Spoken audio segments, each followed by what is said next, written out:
Discovery 2, Jool Grand Tour, Part 9. More moons, more problems. After finding evidence of extracorporeal life at BOP in the form of a giant spacefaring cephalopod, the Discovery 2 continued its mission to the watery world of Laythe in hopes of finding evidence of extracorporeal life.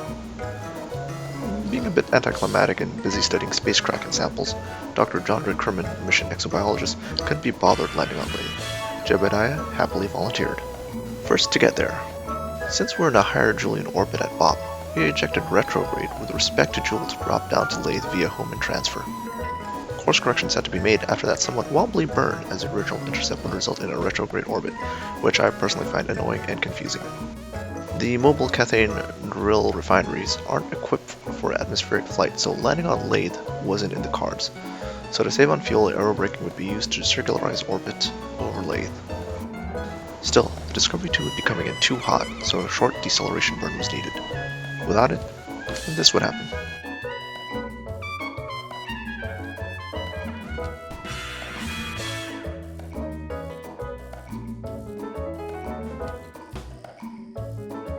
Just in case, aerobraking was done while rotating the craft like a pig on a spit to evenly distribute heat.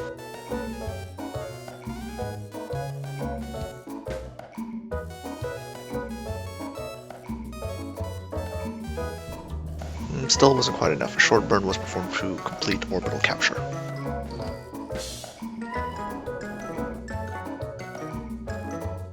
Aerobraking was performed a couple more times to decrease the orbital eccentricity.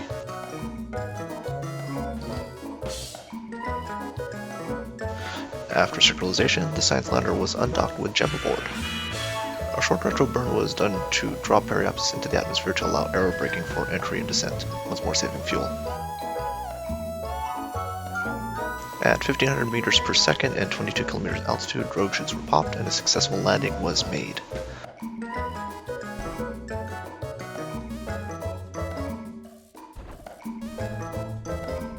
The target was to be near the ocean, as Jeb EVAs was tasked to get samples. It turned out to be a bit of a walk. 23 kilometers. I had to find something to jam the W key down on my keyboard to keep Jeb going for the hours of travel it took.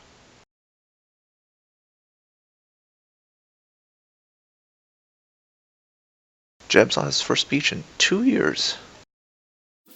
After a bit of a swim and collecting samples, Jeb enjoyed a bit of time alone on the beach. Enjoying a sunset. Well, time to trap back the 23 kilometers to the lander.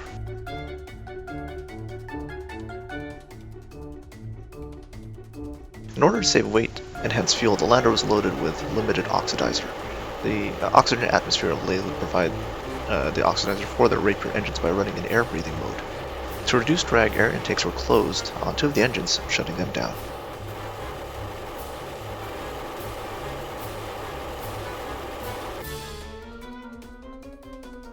While waiting for rendezvous with the Discovery 2, Jeb EVAs out to grab the scientific data from the exterior instruments.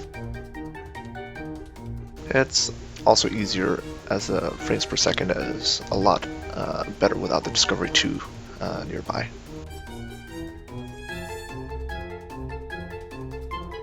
After docking, the Discovery 2 will be reconfigured for a trip to Paul.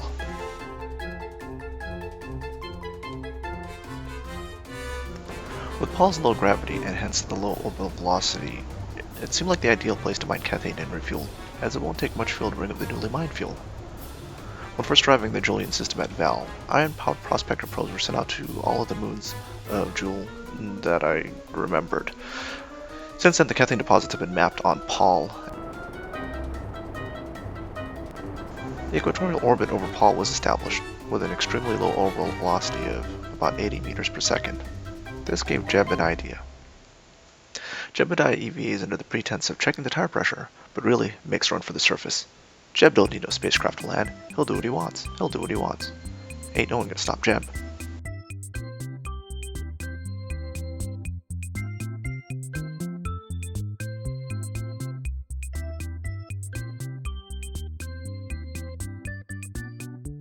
Of course, after accomplishing the first EVA landing from orbit, Jeb realizes he doesn't have the instruments or the thrust to rendezvous with the Discovery 2 in orbit. Luckily, Chad Kerman landed pretty close by. So Jeb goes to sneak up on Jadvin to scare the crap out of him, and hitch right back in the science lander. Problem is, it only has one seat. Guess Jeb will have to hold on to the exterior ladder for dear life. It was fought through simulations. The ladder's ascent had to be done at low throttle, as too quick of an acceleration resulted in Jeb flying off the ladder. Guess he's got another first, launched to orbit, hanging on a ladder.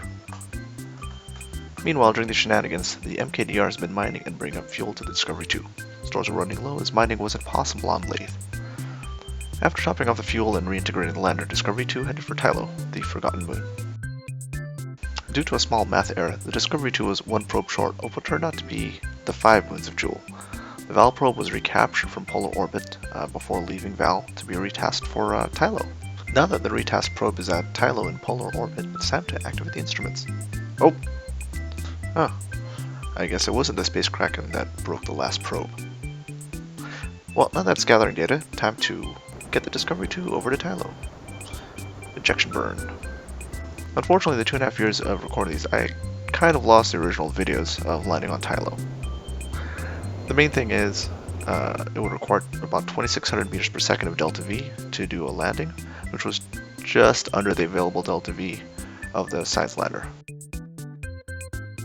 I did design the ladder to be able to take off or land from every moon on Jool, apparently including Tylo. The important word here is or. Take off or land. Not take off and land. I have no fuel to take off. Time for a rescue mission.